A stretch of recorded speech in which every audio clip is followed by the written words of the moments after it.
दुर्लभम मानुषम जन्म तदप्य ध्रुवमर्थदम। 32वां पृष्ठ, दूसरा श्लोक। प्रहलाद जी ने अपने दैत्य बालकों को यह उपदेश दिया।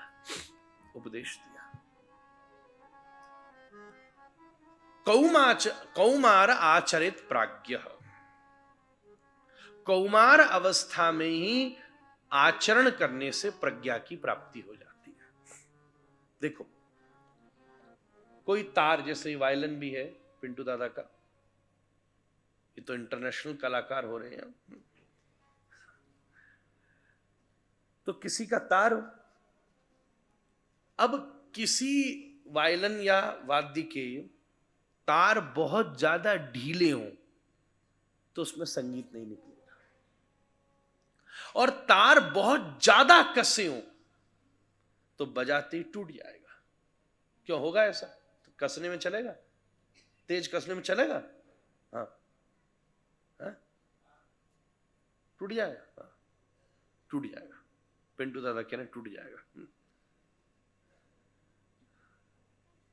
किसका टूटा है? तो पर हां, बिल्कुल बीच में तार होगा गोपाल भैया, तो उसमें से संगीत पैदा होगा।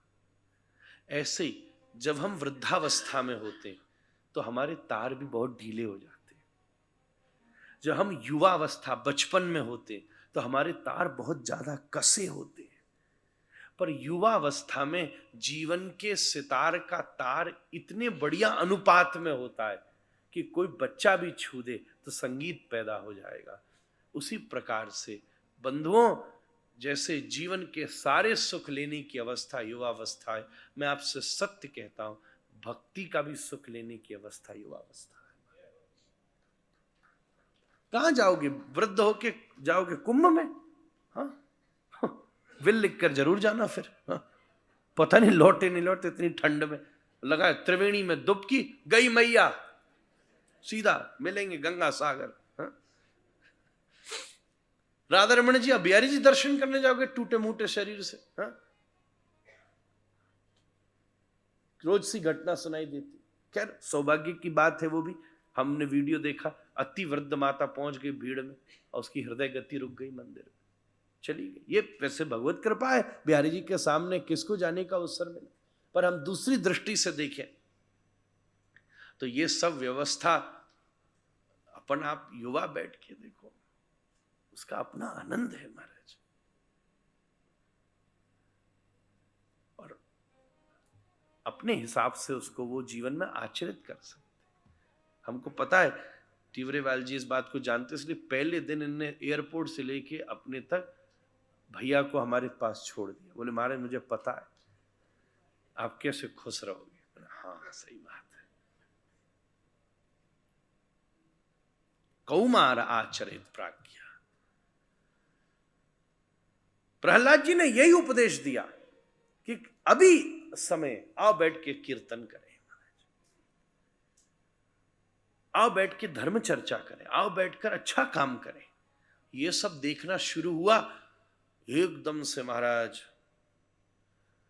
शंडामर्क जिसके विश्वविद्यालय में प्रहलाद जी पढ़ रहे थे वो तो घबरा गए, जाके हिरण्यकश्यपु को खबर दी। हिरण्यकश्यपु ने बड़ा बुला करके पूछा ऐसा क्यों करता है।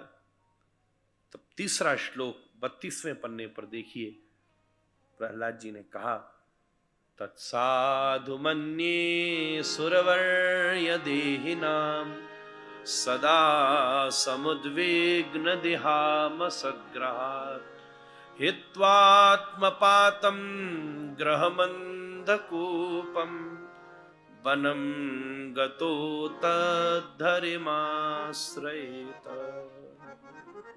हे पिताजी, मैंने साधु पुरुषों से सुना। अब प्रहलाद वो सोचने लगे हमने तो स्कूल भेजा था दैत्य बालकों से सुनने के लिए, ये साधु पुरुष कहां से सुना गए। आपको एक चीज बताऊं, अगर आपके मन में सात्विकता होगी ना तो कहीं भी आपको संत की प्राप्ति हो जाएगी। आज कितने ऐसे बच्चों को भी मैं जानता हूं, माता जो विदेश पढ़ने के बाद किसी ऐसे बच्चे के संग में आ गए कि भक्ति कर रहे, बाहर, यहां नहीं बन पाई, बल्कि बात बाहर गए और उनको कोई ऐसा साथी मिल गया, कोई ऐसा जना मिल गया कि जो रोज मंदिर ले जाने लगा।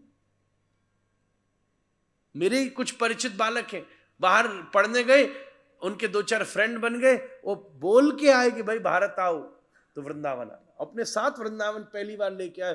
पता चला ना उनके बाप दादा परबाबा आज तक खानदान में कोई वृंदावन नहीं आया, और एक वैष्णव का संग ऐसा मिला कि वृंदावन चले आए। तो कहानी संभव है। हे असुर श्रेष्ठ, मैंने साधु पुरुषों से सुना है, निरुद्ध विघ्न दिहा विशद, निरुद्ध विघ्न। दुनिया का स्वरूप, जैसे अपन रेगिस्तान में पानी को खोजते हुए जाते हैं और जितनी पास जाते पानी उतना दूर दिखता है, यहां अपन जितना सुख खोजते रहते उतना सुख दूर दिखता है। तो प्रयास करते रहिए, वो कोई हर्जा नहीं है। पर अगर जीवन का परिणाम सुख और दुख तक सीमित रखना है तो अपन दौड़ते रहेंगे महाराज। इसलिए एक बात कहूं, दुनियादारी दौड़ा भागी कर कर होती है, और कृष्ण की चौकीदारी बैठ करके होती है महाराज। हाथ में नाम चाहिए तो बैठ कर होगा, दाम चाहिए तो दौड़ कर होगा। बैठे बैठे दाम नहीं मिल सकता, दौड़े बिना दाम नहीं मिलेगा, बैठे बिना नाम नहीं मिलेगा महाराज। दोनों की अपनी अपनी स्वरूपता। निरुद्ध विघ्न दिहा विशद। इतनी बड़ी बड़ी चिकनी चुपड़ी बातें करता है, किसके बल पर मेरी बात का उल्लंघन करता है? प्रहलाद जी बोले, पिताजी जिसके बल पर आप अपने आप को बलवान समझते हैं। अच्छा, क्या तेरा भगवान यहां है? बोले जरूर है। पूछा इस खंबे में है? बोले इस खंबे में नहीं होता तो इस खंबे को धारण करने की सामर्थ्य नहीं आती। इसके भीतर ये जो सामर्थ्य छुपी हुई है, ये सामर्थ्य ही भगवान के रूप में उपस्थित है। अच्छा, प्रमाण मांगने के लिए उसने अपनी गदा को खंबे के ऊपर प्रहार किया। हमारे पिताजी कहते कि जब हिरण्यकश्यपु ने खंबे में गदा मारी तो वो भी 100% कॉन्फिडेंट था कि यहां भगवान है। हाँ, उसको भी पक्का मालूम था कि यहां भगवान है। संदेह से ईश्वर नहीं मिल सकता, सब मिल सकता है। भगवान का उत्स तो भरोसे से ही होता है। 2 प्रकार से अप्रोच होती है ना, कि मैं बिल्कुल मान रहा हूं कि यहां है, बस चेक कर लूं। और एक अप्रोच होती है, नहीं नहीं नहीं, मैं मान नहीं रहा, चेक करूंगा, मिल गए तो मानूंगा। 2 प्रयास। धर्म का प्रयास ऐसे नहीं होता। मैं मान रहा हूं यहां है, निश्चित है, अब मेरे प्रयास से मुझे उस निश्चित वस्तु का अनुभव हो जाएगा, बस ये उसकी अनुभूति। ये अलग अलग 2 अप्रोचेस है।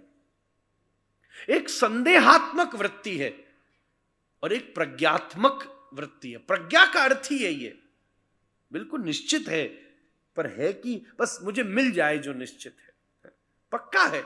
जैसे हमको ये मालूम है कि जमीन के नीचे पानी है, निश्चित है। हो सकता है सामने 10 फुट पे मिला, हो सकता है यहां 500 फुट पे मिले, पर मिलेगा जरूर। ये बात पक्की है ना कि पानी है ही है, क्योंकि धरती में जहां खोदा पानी मिला है। ये 2 प्रकार की अप्रोच है। हिरण्यकश्यपु को भी पक्का मालूम है कि खंबे में भगवान है, और जैसे ही उसने अपनी दिग्विजयनी गदा का प्रहार किया, खंबा विदीर्ण हो गया। स्तंभाभ्यंतर गर्भ भाग निगवत व्याख्यात तद्वै दुबी।